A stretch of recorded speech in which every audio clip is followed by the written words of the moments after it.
And believe you me, in the northern states, Peter Obi under the PDP would defeat any candidate up here. Because our people are very fair-minded. They say, now look, it's the turn of the South. If by some freak of circumstance, the PDP gives the ticket to Peter Obi, and the ADC gives the ticket to Atiku Abubakar, as is being speculated, isn't that just going to amount to a repeat of what happened in 2023, where Obi and Atiku divided the opposition vote and consequently handed victory to Tinubu? No, it will be something else. Because you see, the parties have changed. The PDP is on ground.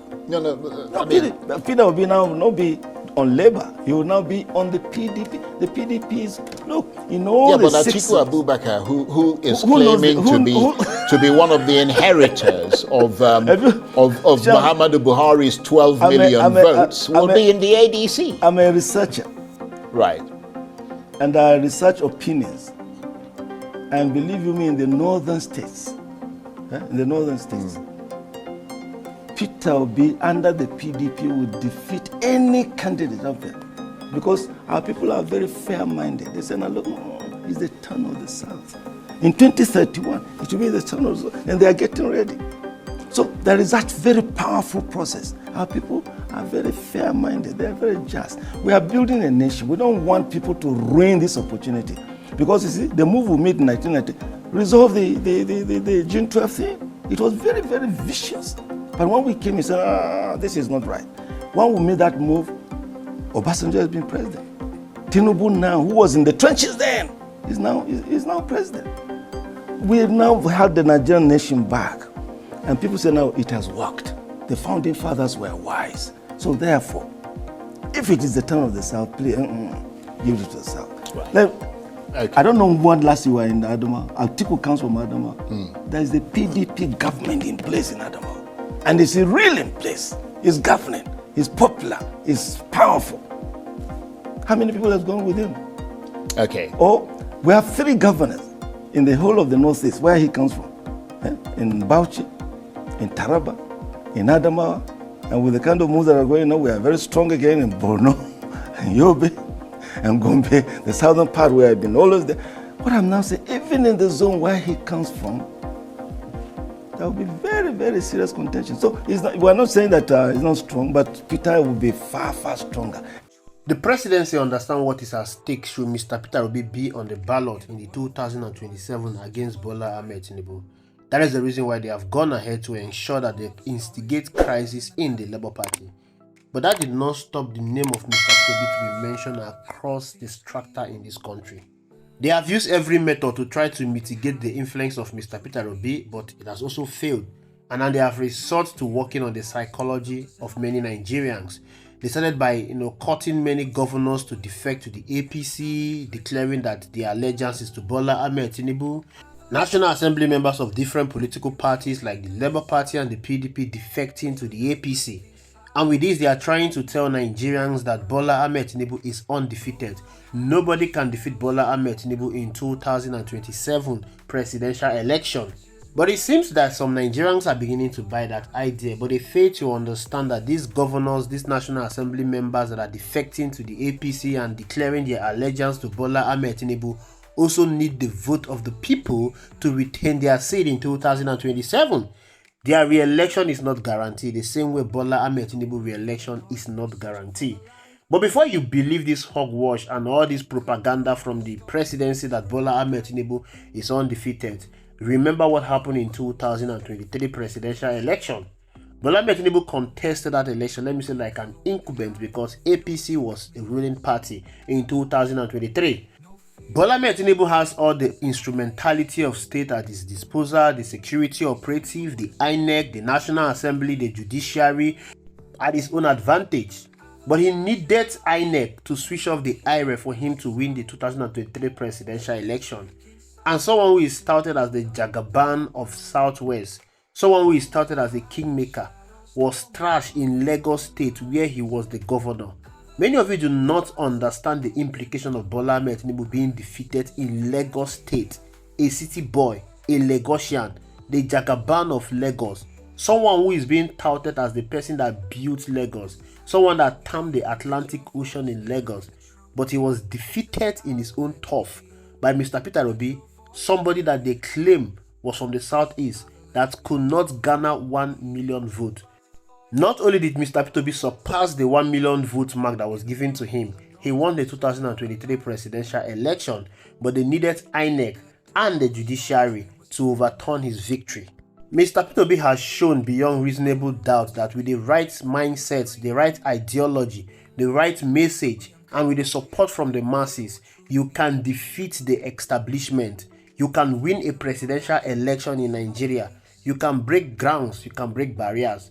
In case you don't understand, Mr. Peter Obi is from the southeast, he's an Igbo man.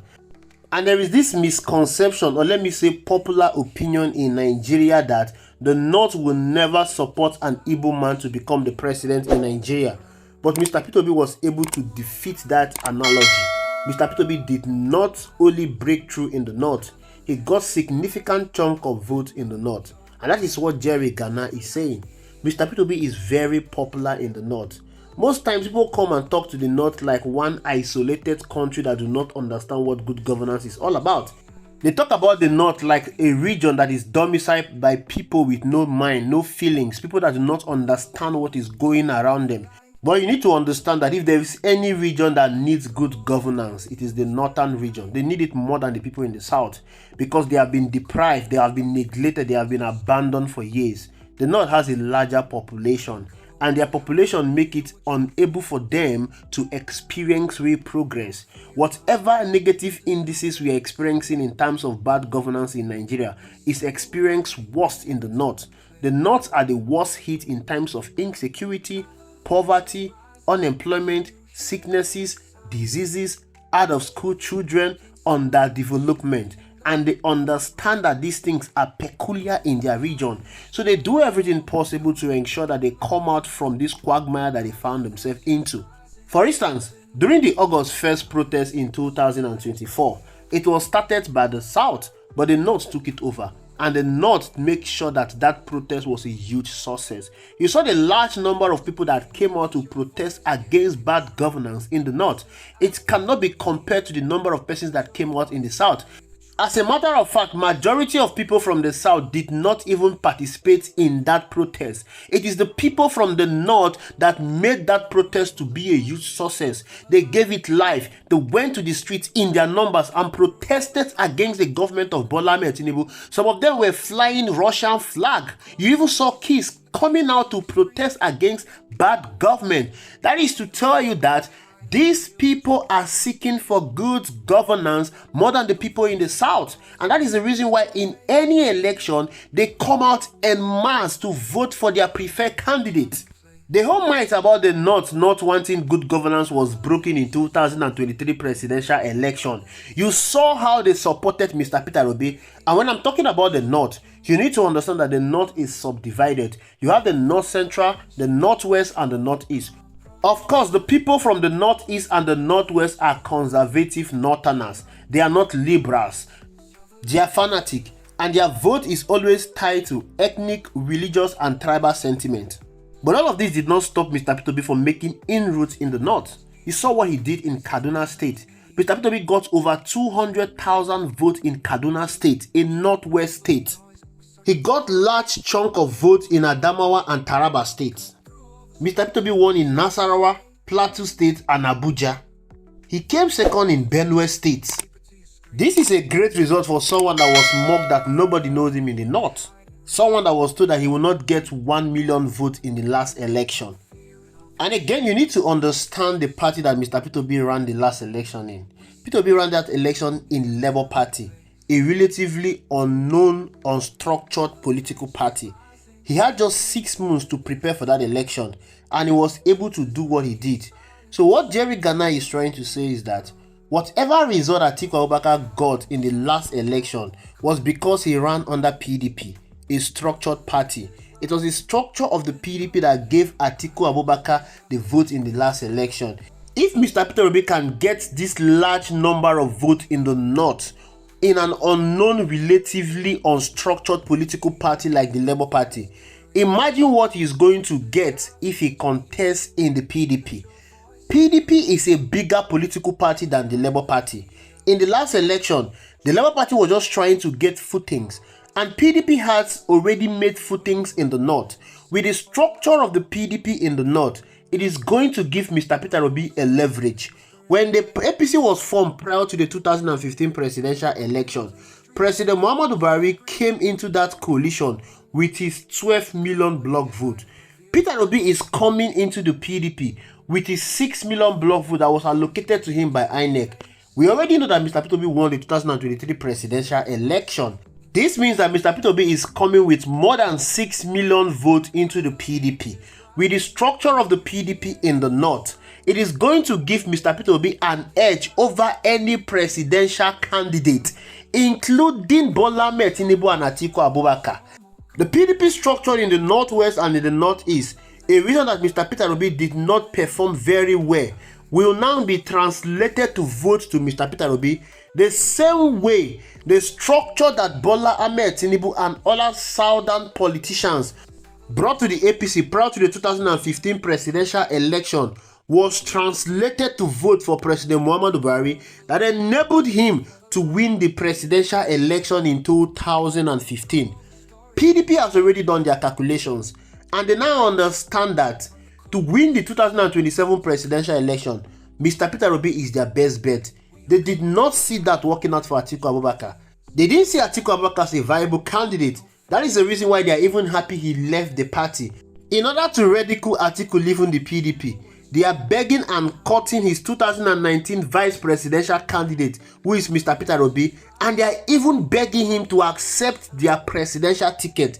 That is to tell you that they don't even give a hoot about Atiku Abubakar. That is to tell you that Atiku Abubakar do not even have that clout and popularity in the PDP. Of course, he definitely do not have. All Atiku Abubakar have is money to buy a presidential ticket, to buy off delegate.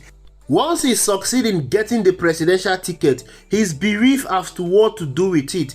This is someone that his vice presidential candidate in 2023 has abandoned him. Another ridicule that the PDP is given to Atiku Abubakar is the fact that they are respecting the zoning formula by zoning their presidential ticket to the south. They have been unable to do this because of the presence of Atiku Abubakar. Atiku Abubakar will always ensure that the party ticket is thrown open for everyone to contest, because he believes that he can buy off delegates and secure the party ticket. I'm not the one saying it. The PDP Deputy Publicity Secretary Ibrahim Abdullahi said it. He accused Atiku Abubakar of snatching the PDP ticket in 2023, even when it was not the turn of the North. Therefore, the PDP believe that they have allowed their party to be controlled by people with higher purchasing power, and now they want to allow the right thing to be done. And have done the first step in that direction by zoning the party ticket to the south. They believe that the next step in the next right direction is to give the party ticket to Mr. Peter Obi, not because he's a Southerner, but because they believe that Mr. Peter Obi has the numbers, has the popularity, has the ideology, has the ability to galvanize millions of youth to believe in his presidency. This is something Atiku Abubakar cannot do. This is something Atiku Abubakar will never do. Atiku Abubakar believes that everything is all about money.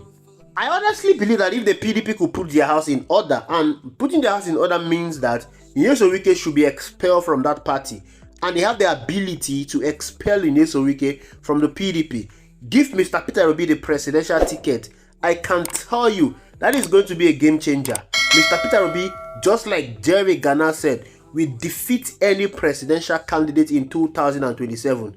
He did it in 2023 and he will do it in 2027. Thank you for watching. I will see you in the next video.